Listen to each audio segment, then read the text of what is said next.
What's up, guys? My name is Josh, and welcome to Rhythm and Praise. This is video 3 of my pedalboard series, and I'm going over the bass Octave Deluxe by MXR. So what I'm going to do is I'm just going to quickly break down the controls, as well as where I place it in my chain, and then I'll go over some settings that are A in the manual, but B that I usually use. Yeah, maybe if I have time, I'll do some quick combinations, but I might save that for like a final video and then do like how I combine pedals and stuff like that after. So right now, bass Octave Deluxe. So it's this nice blue pedal here. And it has 4 main controls. It has the dry, which is your regular bass sound, the growl, girth, and the mid boost. And yeah, it's pretty easy.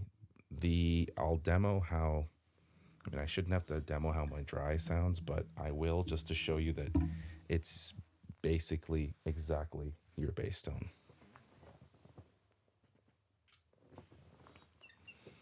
All right, so this is with the pedal off.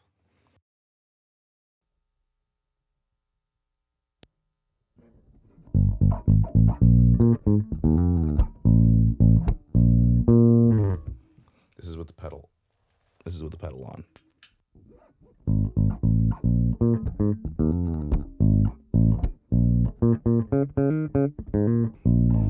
So no real difference. I probably could turn it up a little bit more to match the outputs, but it's not really the point for this pedal. So it's just your regular bass tone. I'll now do the growl so you can hear how that sounds.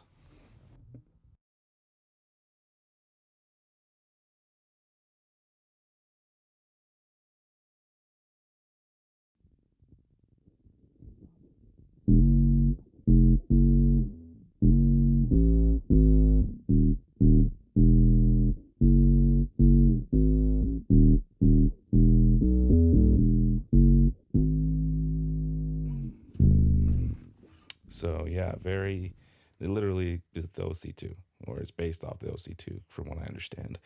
And very synth bassy, very good for doing electronic music. The only downside is that obviously it doesn't track very well, and it doesn't sound very good. B string, 5th fret up or down, however you want to look at it. Even the E string, once you get past the F sharp, it tracks, but it's not. You probably don't want to play up here, and that's just for any octave pedal, really. The Pog actually sounds okay up here, but that's if you like that sound. But yeah, you want to make sure you're playing probably underneath the 5th fret for sure, but I'd say mainly around the 12th fret or lower. Maybe a little above the 12th fret sounds good too. Yeah, but the high or the lower you go, or the higher you go, the lower you go on with your strings, you'll find it's muddy. The G's okay, D's okay, A is, and then you start getting really dirty, right? So yeah, I'd say it depends on what you're doing, but most of the time you want to stick around here. Now let's do the girth.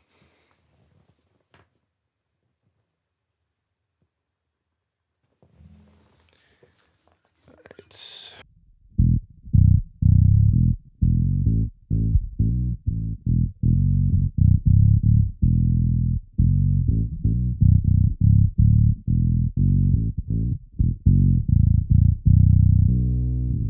So this is my favorite part of the pedal.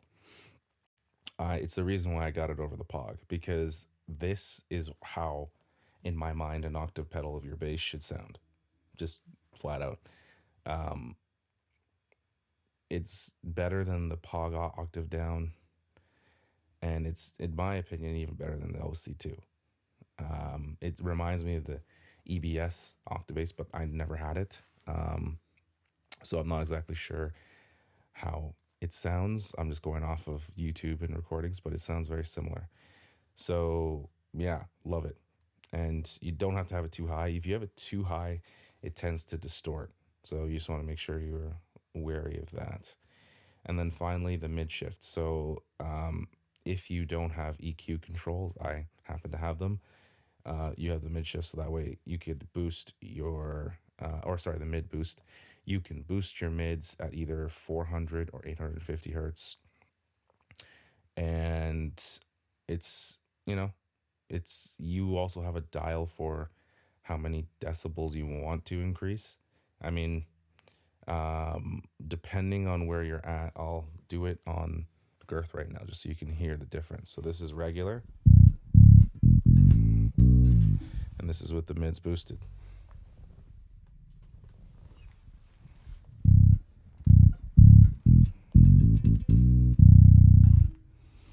So it didn't really do much there, but what I'll do is I'll do the dry so you can hear the difference.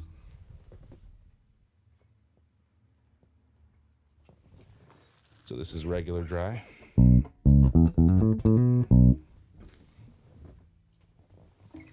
This is with the mids. So you can definitely hear it there. And what it's doing is when you play your dry sound with those other two sounds, it allows you to cut through a little bit more in the mix. So let's say I go mid for everything.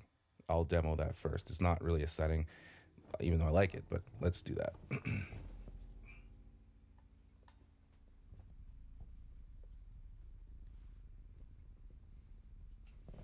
All right, so the mid boost is off. So let's hear how it sounds. Let's go a little. Right, so that's with the mid boost off. Now this is with it on.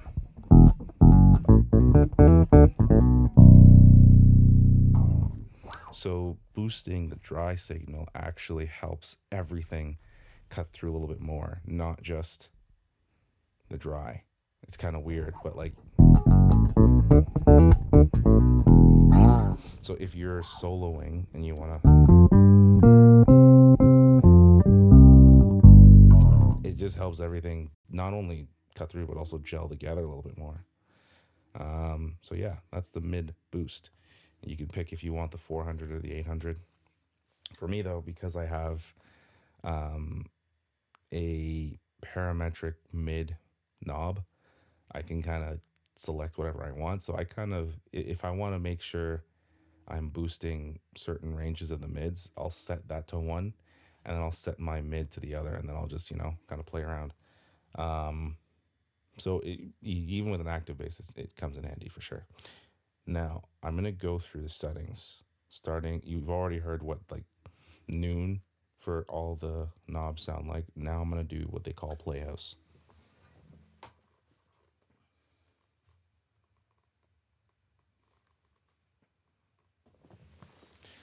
So I have, for Playhouse, they have the mids not engaged. Factory settings for the mids are 400 for Playhouse. Essentially, it's sounds like this.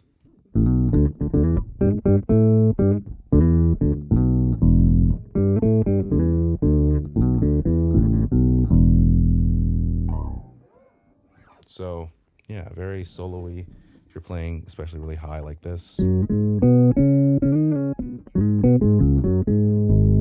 it just adds some thickness to the bottom notes. Still makes it sound bassy. So it could be something you like. I'm like 50-50 with it. Kind of like it. But I like the next one probably the most, which is called, I think it's called Sub Slap or something like that. So let's do that.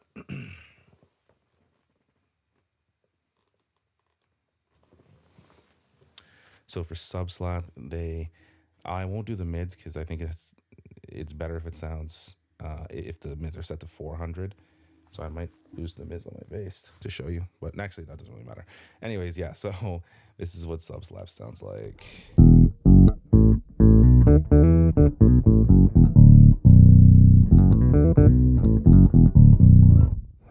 So with sub slap, it's to me it sounds almost it sounds better because I guess more punch, or it sounds like it's more in your face, like a because of that girth knob versus just the growl knob. I find the growl knob sounds good, but it lacks that punch. So yeah, if you ever are looking to, have something that's a little bit more present, I'd say use the girth knob more than use the growl knob personally.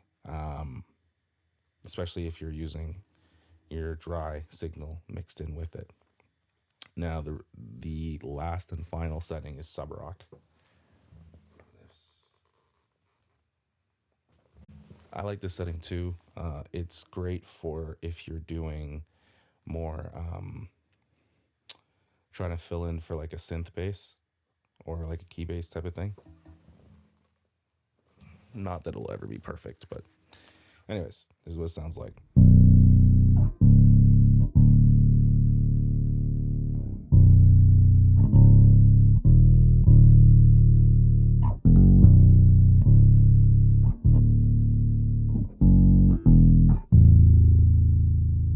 Right?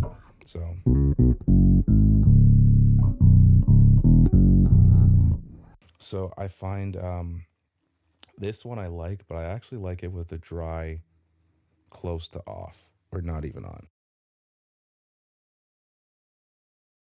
So it's really low right now.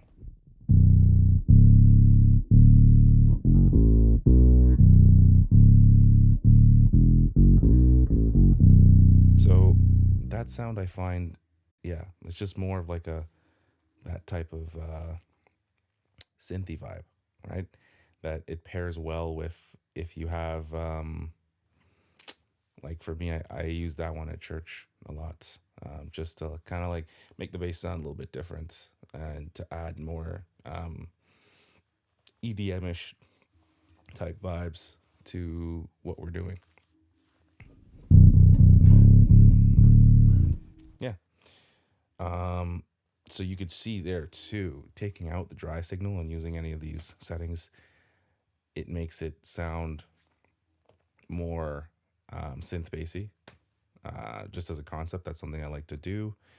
I also like to try and find settings that sound kind of like an 808, and then use that, record that, which is really fun. Just doing like slides and stuff like that. So like, let me. Gotta find the right set.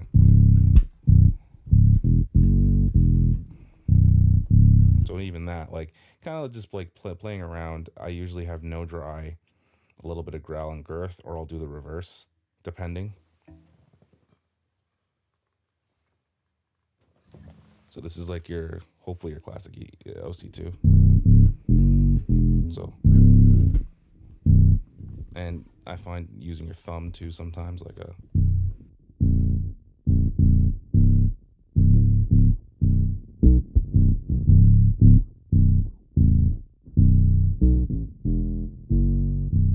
Right, definitely sounds more like that OC2. So if you're looking to do like more of that type of music, you can do that too with this pedal. This pedal is very versatile, and I'll in another video I'll do mixing and stuff like that. But yeah, that is pretty much it. That's how I like to use the OC2. A little bit of a rundown, but also how I mainly use it for the most part on its own. Please like and subscribe, and see you at the next video, which will be the Big Muff, the Deluxe bass Big Muff. Take it easy.